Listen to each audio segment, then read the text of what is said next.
See, some things you're going to know why to move it, but some things God's going to tell you to move, but you're not going to understand why you need to do it. But I'm telling you, if you do it, because he told you to do it, you are now opening up the path for God to work a miracle in your life. So don't question what God is calling you to do. You can question what the pastor said. You can question what the deacons, deaconess, trustees, church leaders say. But don't question what God says. You can question what the president said. You can question what the police say. But you can't question what God said. And listen, God will ask you to do some things that require faith. They will not line up with your conventional wisdom.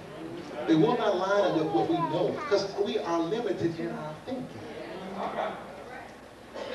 You're going to have to make a path for the power of God to flow in your situation. Move the stone. Move the things out of the way that are blocking the Lord. You know what I'm talking about. Move the things that you're able to move so that God can move the things that you cannot move. The men moved the stone, not knowing what Jesus was going to do. Before the men could even move the stone, Martha interjects and says that moving the stone is not a good idea because his body would have begun to smell and rot. She said, he's already stinking, man.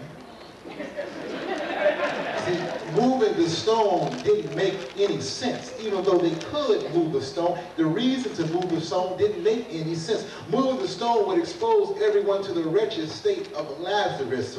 How many know that before your breakthrough there might be some exposure of some unpleasant sights and smells?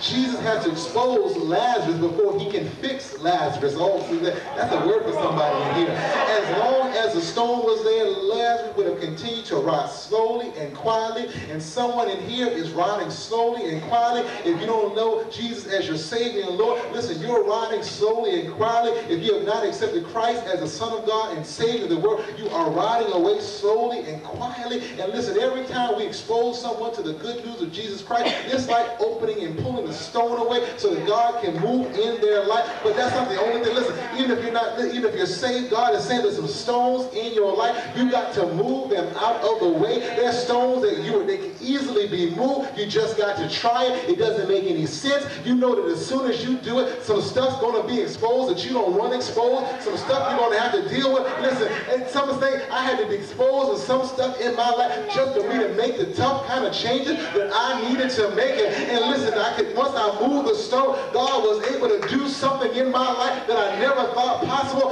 I'm challenging you tonight. Move the stone. You have to believe. You have to believe. You have to believe. When they moved the stone, Jesus prayed and called out to Lazarus. He called him by his name. And when he called Lazarus, Lazarus came out.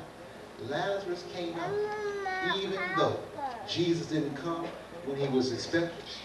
Lazarus came out even though some had doubted. Lazarus came out even though his situation went from bad to worse. There is no limit what God can do. All you have to do is believe. It didn't just happen by accident.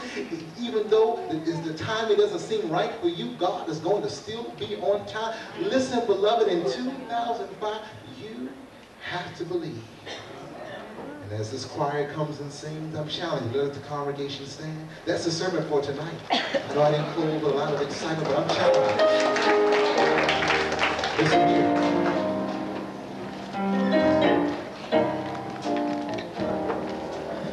But I want you to understand